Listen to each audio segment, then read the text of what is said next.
right, we're ready to go. We've got a big crowd here, too. Good evening. The hour of 6 p.m. having arrived, I'll call to order this regular meeting of the Finance Organization and Personnel Committee. This meeting is being broadcast live on the City of Keene YouTube channel.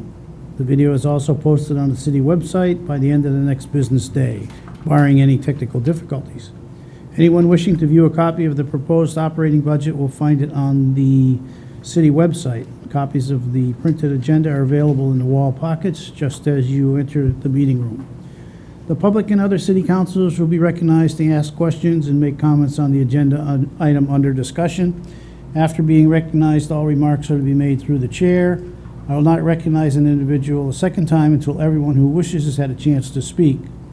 Anyone who wishes to address the committee is asked to go to one of the microphones in the room and identify themselves by name and address prior to speaking. I now call to order this special meeting of the Finance Organization and Personnel Committee and declare a quorum present. There's nobody doing this by Zoom, but for everybody to remember that the minute taker is participating remotely, and the committee members, please be sure to use a microphone when speaking, and if the minute taker is unable to hear, they will ask that you speak louder or turn on your microphone. All right, that's the business. So on the agenda this evening, we've got 8 items. The first one being from the wastewater treatment plant. Seems that table keeps moving further away from us, too. Good evening. Aaron Costa, Assistant Public Works Director, Operations Manager for the treatment facilities. I have 3 items on the agenda tonight, and the first one is the engineering change order for the laboratory renovation project at the wastewater treatment plant. As part of the capital improvement program, the city has a project to renovate the existing laboratory.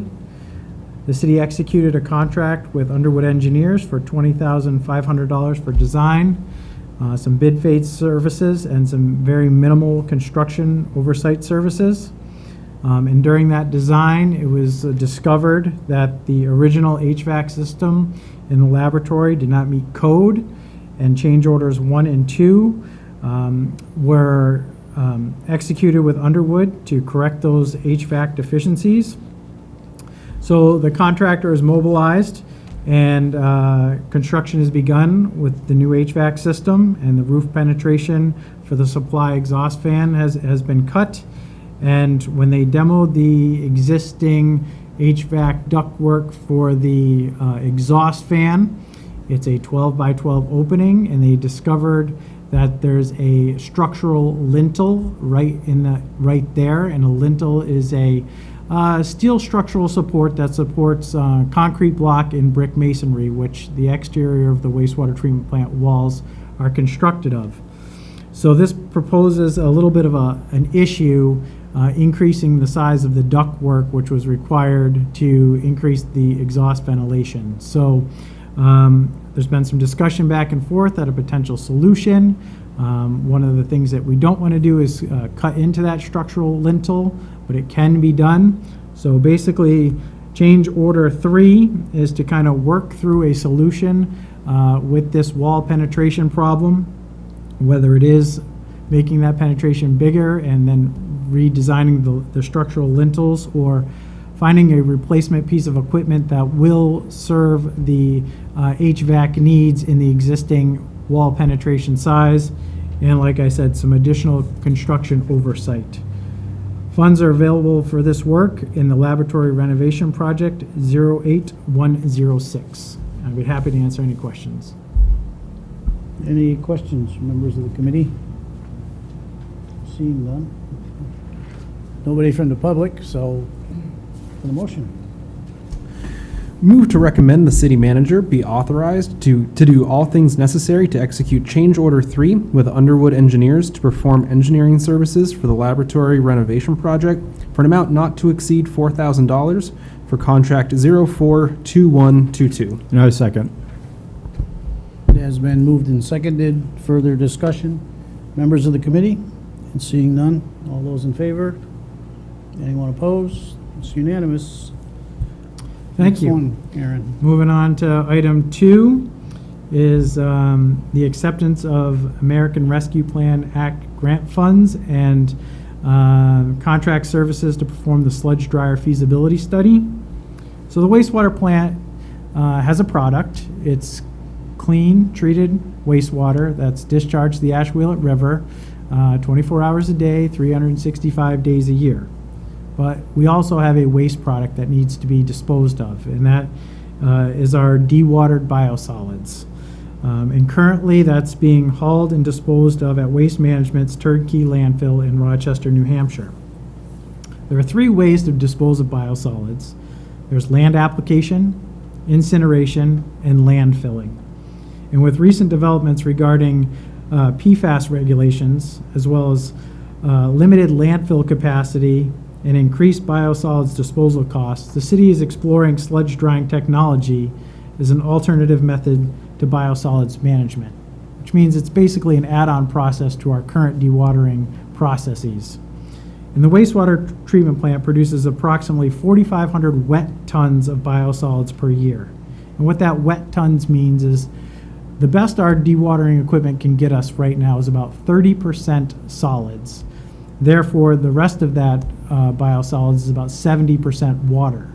With this sludge drying technology, we can dry the sludge up to about 95% solids and really only be paying and hauling and disposal of about 5% water. So this project includes the evaluation of different types of drying technologies, energy requirements, construction costs, and really develops a business case to definitively answer whether a sludge dryer is economically advantageous or not. And in 2021, the city, with help of a consultant, submitted a pre-application for the Clean Water State Revolving Fund. And the project was awarded up to $100,000 in grant funds through the ARPA plan. In 2022, the city advertised a request for qualifications and received 2 responses. A review team consisting of folks at Public Works reviewed and rated the 2 proposals on the criteria listed in the memo. And based on that criteria, Brown and Caldwell was judged by the review team to be the best firm for the project. They provided a detailed scope of work and fee for service. The city did budget $100,000 for this project, and funding is available in the fiscal year 22 capital project 08108. But again, this project was also awarded up to $100,000 in ARPA funds. So there's 2 recommendations on the table tonight. One, that the city manager be authorized to accept and execute the ARPA grant funds from the New Hampshire Department of Environmental Services in the amount up to $100,000 for the feasibility study. And the second is that the city manager be authorized to do all things necessary to negotiate and execute a professional services contract with Brown and Caldwell to perform the feasibility study for an amount not to exceed $99,400. And if a contract cannot be negotiated, the city manager is authorized to negotiate with the next ranked firm. With that, I'll be happy to answer any questions. Go ahead, Mike. Thanks, sir. My question is, what is a feasibility study? What's the output of a feasibility study on a sludge dryer? Because it sounds like I guess I don't understand what we're studying. Well, we're going to study whether or not it makes sense to install one. It's a very expensive piece of equipment, and there's energy requirements, there's mechanical, there's electrical, it needs a place to live. How is it going to interact with our current equipment? There's a lot to really get into, as well as certain regulations with drying, the technologies. There's a lot to really get into. Okay, thank you. That's helpful to understand. It's just No other questions? And how about the experience factor for Brown and Caldwell? Brown and Caldwell's a national firm, and they have done a lot of work in this area. One of the project managers is a board member of the New England Biosolids Management Association. They're very well qualified, and we're working with Brown and Caldwell on the wastewater treatment plant roof replacement project, and we're very happy with how how they've been able to keep on schedule and task, and we're very happy with them as a firm. Thanks. No further questions. Take a motion. Shall we both motions or just the first one? Just do one at a time. Just I move to recommend that the city manager be authorized to do all things necessary to accept and execute an American Rescue Plan Act, ARPA, grant from the New Hampshire Department of Environmental Services, NHDES, in the amount up to $100,000 for the sludge dryer feasibility study. Second. Okay, been moved and seconded. Any further discussion by members of the committee? Seeing none, all those in favor? And there's no one opposed, so unanimous. The next one. Move to recommend that the city manager be authorized to do all things necessary to negotiate and execute a professional services contract with Brown and Caldwell to perform a sludge dryer feasibility study for an amount not to exceed $99,400. If a contract cannot be negotiated, the city manager is authorized to negotiate with the next ranked firm. Second. That's been moved and seconded. Any further discussion, members of the committee? Seeing none, all in favor? It's unanimous. Thank you. Thank you. On to the third item on the agenda, which is sole source approval for a sludge pump replacement project at the wastewater treatment plant. So as the wastewater plant approaches 40 years old, many original components are at the end of their useful life. This project replaces 6 original sludge pumps. These pumps have served the city well and have been scheduled for replacement through the city's capital improvement program. The city executed a design contract with Underwood Engineers for design and construction-related engineering services, but prior to completing the design, the pumping equipment needs to be selected because each type of pump has its own footprint as well as different electrical and mechanical requirements. So as part of the equipment selection process, we invited 3 different type of pump manufacturers to the wastewater treatment plant to give an overview and presentation of their equipment. And we reviewed and met with representatives from Borger, and they have a rotary lobe style pump, CPEX, which is a positive displacement progressive cavity type pump, and Penn Valley, which is a positive displacement double disc type pump. So based on those presentations, city staff narrowed its choices down to CPEX and Penn Valley. Underwood scheduled some site tours for us at Hanover, Henniker, and Pennacook wastewater treatment plants for staff to view some real-life installations of both types of pumps and be able to talk to their operations and maintenance staff and get the pros and cons and what they like and what they don't like about each style. So after touring the 3 wastewater plants, city staff in Underwood are recommending the CPEX progressive cavity pumps. And these recommendations are based on the size, footprint, maintenance requirements, hydraulics, and cost. Underwood obtained budgetary pricing for both CPEX and Pump Valley, and the prices listed below for 6 pumps, spare parts, shipping, and startup and training services. So the price that you see there, CPEX is about $90,000, Penn Valley is about $170,000. It's just for the pumping equipment only. It doesn't include demo or electrical, mechanical, any other work like that. So just to give an idea of how they compare budget-wise. So with that, staff is recommending that the city manager do all things necessary to sole source CPEX for the sludge pump replacement project at the wastewater treatment plant. Questions, members of the committee? Yes, sir. Thank you, Mr. Chair. I just say I'm normally not a fan of sole source, but it doesn't even sound like a sole source. You guys did a ton of research and comparisons and even got budgetary pricing for both. So We did, but I think technically it's called a sole source. yeah, that's fair. Thank you. That's So, 6 pumps are being replaced. Is that the total complement? Do we have, there's 6 is the whole operation? That is for these specific type of sludge pumps. We have a whole host of other pumps that we've replaced. These are 6 that haven't been replaced yet. Okay. And yeah, I think in the end, it's going to be a very good project. So based on the pricing, which is pretty attractive compared to the other one, would it not be prudent to have a spare? If one goes down, What does that do to We the do operation? have, this builds in redundancy. We're required to have redundancy pumps, so, so this does have a redundant pump included in it. That's great, but I guess what I'm thinking about is how prices have gone nuts. And if These we had prices enough- might not be valid anymore. I mean, we got these a month ago, so. That's why if we could get 7 maybe, but that's up to you guys to decide that, I guess. Anything else? In that case, we'll take a motion. I move to recommend the city manager be authorized to do all things necessary to sole source CPEX for the sludge pump replacement project at the wastewater treatment plant. Second. Okay, it's been moved and seconded. Any further discussion, members of the committee? Seeing none, all in favor? It's unanimous. Thank you, everyone. Thank you. Thank you, Mr. Mr. Engineer. Chair. City, Don Lucio, City Engineer. Good evening. Shall I? Okay. First item I'm going to talk to you about tonight, item 4 on your agenda, is a utility reimbursement agreement with Liberty Utilities. This request is related to the Winchester Street reconstruction project.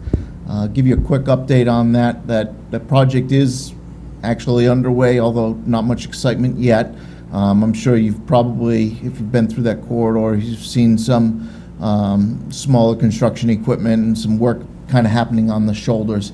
What's happening right now is the utility providers are relocating some of their equipment to make room for the changes that we're going to be making. In that sort of vein, Liberty Utilities has asked us to accommodate their eventual replacement of the gas line that runs underneath the Ashwillet River. So today, they've got an 8-inch steel gas line that goes underneath the riverbed to cross the Ashwillet River from Winchester Street over to Pearl Street. It's actually on the east side of the bridge. It kind of runs off in the shoulder and up. They would like to replace that as part of this project, and in order to do that, they're asking us to accommodate them by including a sleeve that they can later slide their gas pipe into in the bridge. It's almost identical to what we're doing with our own water main. Of course, the water main has to be insulated, but it's a very similar concept where there's a steel or iron pipe that's hung from underneath the bridge within the girder space. 12-inch pipe, and eventually when they replace their gas line, they'll slide a 8-inch plastic pipe into it and connect it at each end, so they don't have to disturb the bridge. They can do it without, making any messes. We think it's a good idea. We certainly won't affect the operation of the bridge or the maintenance on the bridge. And importantly, I think I should point out that this will be zero cost to the city, zero cost to DOT. The Liberty Utilities will reimburse us 100% of the costs for both the design of detailing out exactly how this gas main sleeve attaches to the bridge, but then also the construction, the materials and the labor associated with putting that sleeve on the bridge. They're responsible for 100% of the cost. But in order to make that kosher and within the construct of our DOT project, we're going to have to first pay our contractors for the work. Both the design engineer and the construction contractor will pay for that work in the first instance, and then we pass that cost over to Liberty and they reimburse us. So the request is really for the manager to be authorized to enter into an agreement with Liberty Utilities for that reimbursement of the costs. And I'd like to take your questions. Questions?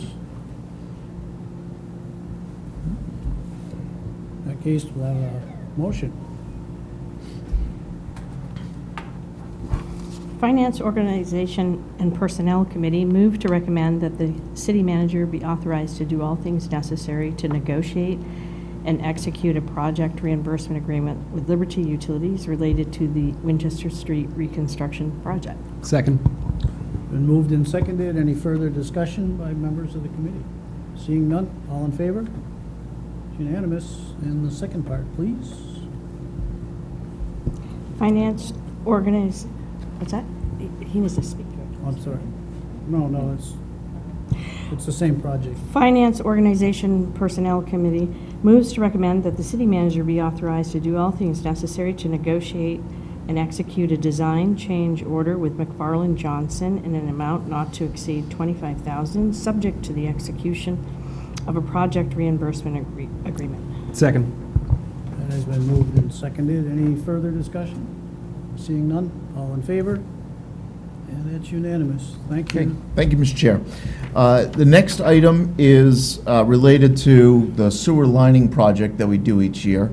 I will say that the sewer lining project has been a rare bright spot in this construction season.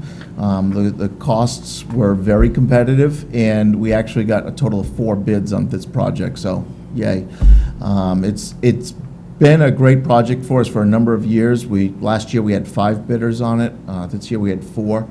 And the pricing has continued to be pretty competitive.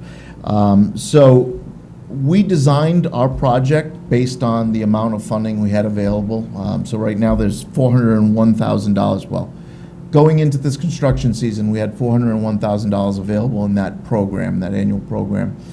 We designed a project that we estimated was going to cost about $388,000.